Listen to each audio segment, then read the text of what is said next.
Hey everyone, I'm Nahida and I was born Muslim, but right now I'm studying spirituality. And this video is mainly about the benefits of Ramadan from a spiritual perspective.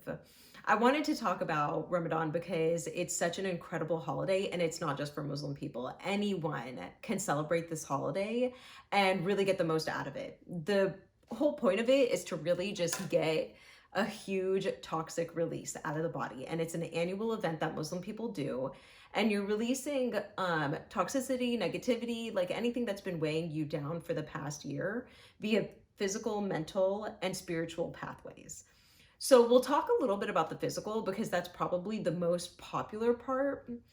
All people really, or what the vast majority of people know about Ramadan, just don't eat during daytime for a month, which is definitely true. But if you understand the benefits of not eating during the day, you'll definitely want to try it. And so first of all, whenever like the way that it works is from sun up to sundown, you can't eat, drink water, or have sex.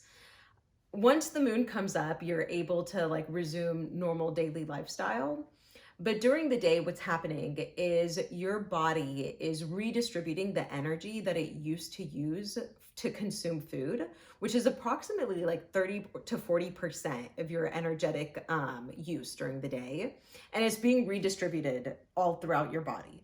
So what your body is doing is actually going through and clearing out all of the stored up damaged cells that you have in your body. Since you're not eating food, your body has to find some way to convert the cells in your body into fuel.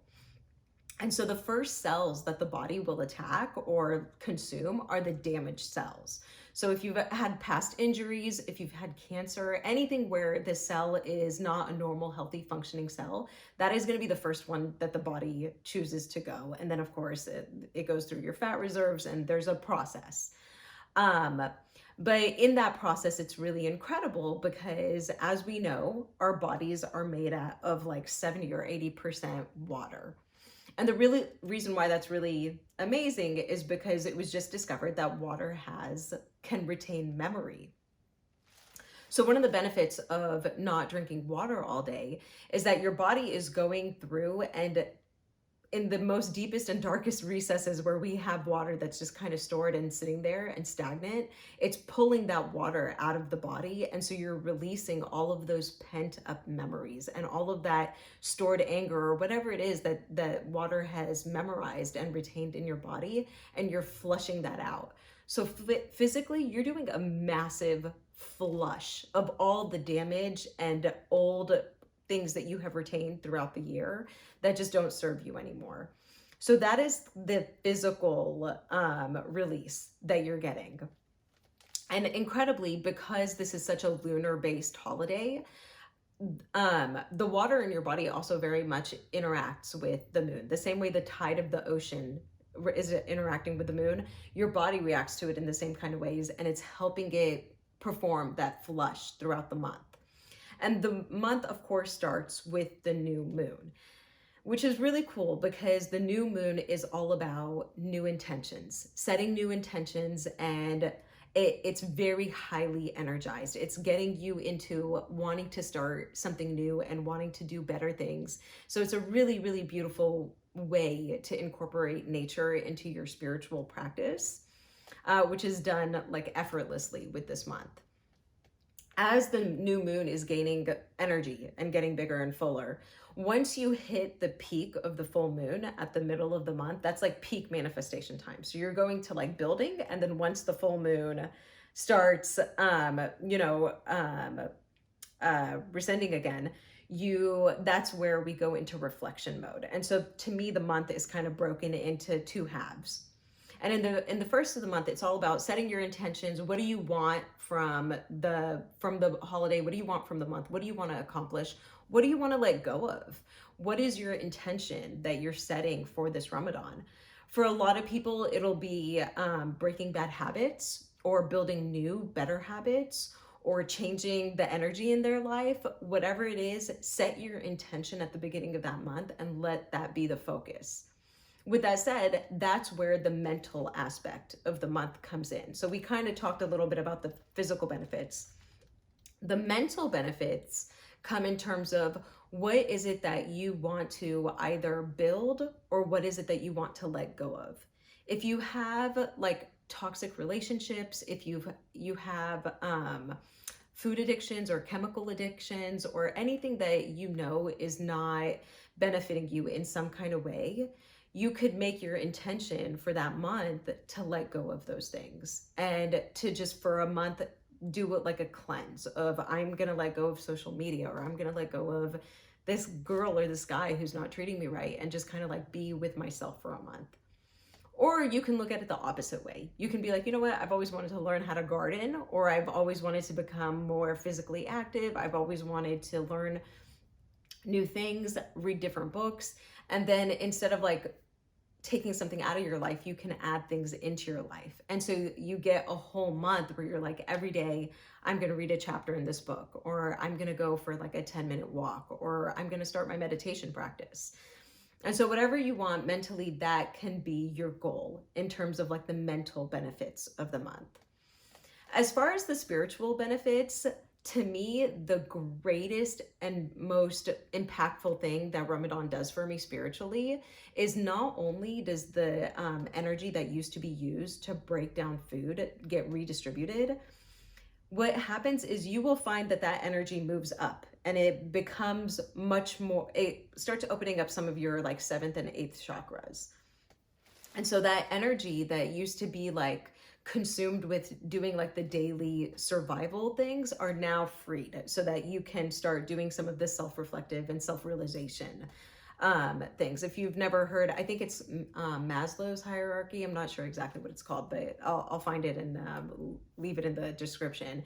You can check it out and see how we kind of start with our main focus is survival. And once we're no longer focused on survival, we can start moving up in our consciousness to understand like bigger picture things, like what is our purpose in life, or like how do you live a happy life, you know, things that aren't necessary for our survival but are necessary for us to live like the most beneficial and amazing lives that we can in the short time that we're here. And so one of the things that I love doing, and this is hopefully will help everybody out, is I love focusing on forgiveness. Forgiveness, of course, and gratitude is always there, but forgiveness to me, the reason I like to focus on it, because I think of Ramadan as a time of detox, of letting all the negativity go and moving on into like a new chapter of life, and moving on to like bigger and better things. But you can't hold on to the past and then also want to move on, because then you're just dragging all this baggage with you, and it makes it that much harder. So what I like to do in terms of focusing on forgiveness is, I like during the day when I have time for some self-reflection, I like to think about all of the cringiest, most like rudest things that I've done over the past year. And there are so many things that I've done that I just like completely cringe about. Like there was this one time that this girl told me a secret, and like she literally turned around and I immediately told her secret. And I was young, but it still sits with me to this day. Like it's really hard for me to forgive myself for that, because it was just so tacky and it's so like immature, and like every time I think of it, it like creates this emotion in my body that's like, world open up and just swallow me alive right now, because of how shitty it makes me feel that I did that to someone. And I mean, I'm not a perfect person. I'm certain no one is. And so when you think about those moments in your life where you have done someone wrong, or where you feel like really, really crappy about that, it reminds you that it's time not only to forgive others, but to forgive yourself. And if you were like me, you really struggle with forgiving yourself. And so once I've made a list of all the things that I have done that are just locked in this body of like anger towards myself, that I've done these things to other people, I start thinking about the things that other people have done to me. You know, like maybe you had beef with a sibling this year, or maybe like you and your best friend had a falling out, or maybe, you know, your parents like did something that you didn't like, whatever the case is, like whatever that is that you're storing in your body in terms of like an anger or a resentment towards someone, just think of everything that you've done that you wish that you could be forgiven for, and redistribute that energy to just forgive everybody else. Because as soon as you forgive, you are forgiven. That is a tenet in almost every like religion. It's understood that the world is a mirror. And so it is going to mirror back to you what you give. So whatever it is that you want to receive, give it. If you want more people to be more charitable towards you, give more charity. If you want to be hugged more, go give more hugs. I mean, not right now because we need to social distance and not touch each other. But in terms of forgiveness, I think about all these things that people have done to me, and I'm like, oh God, I forgive you. Like, God, please forgive me for all the things that I have done that I so massively regret. And please forgive these people who I feel like have done me wrong, because I know probably in their hearts they're so like innocent, the way that I innocently made this mistake, but it doesn't like take away the fact that I regret it so much. And so just give that forgiveness away. And you know, for some people, they feel compelled to like call people or talk to them and be like, hey, you know, I just want to let you know we had this beef. That's not necessary. Like, you can totally just see this person the next time we're allowed to like leave the house and see people, and just be like, hey, you know, and be normal and show them that your vibe has changed and that you don't like hold anything against them. And you'll be amazed how people react to you. And if you want to call someone up and be like, hey, you know, this stuff happened between us and I want to squash it and just kind of move on with our lives, you will immediately feel like 100-pound release in your heart. You will feel the weight of the world come off your shoulders and out of your heart. And so by the end of the month, what ends up happening is like, not only have you lost physical weight and like detoxed physically from like excreting all of this old damaged cells out of your body, you've also mentally like let go of some kind of like a toxic relationship or an addiction, or you've added something really like an amazing practice to your life. And then from the spiritual side, I cannot tell you how much relief weighs in the body. Like, when you feel relief, it's almost like a physical weight has been taken off your body. And so by the end of Ramadan, you are so detoxed and cleaned out, you're like a completely different person.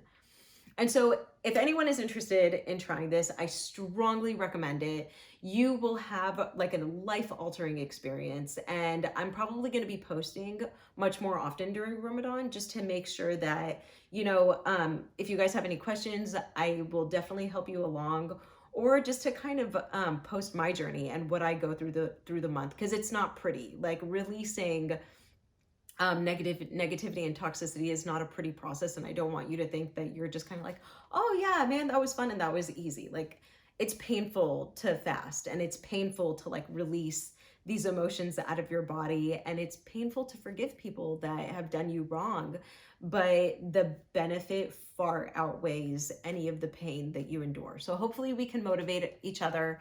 And if you guys have any questions, please leave a comment or message me. Please subscribe so that I know that you guys are getting benefit out of these videos, and that you guys are getting notified that for all the videos that I'm going to be posting during Ramadan. I wish you all peace, mercy, and blessings, and happy Ramadan.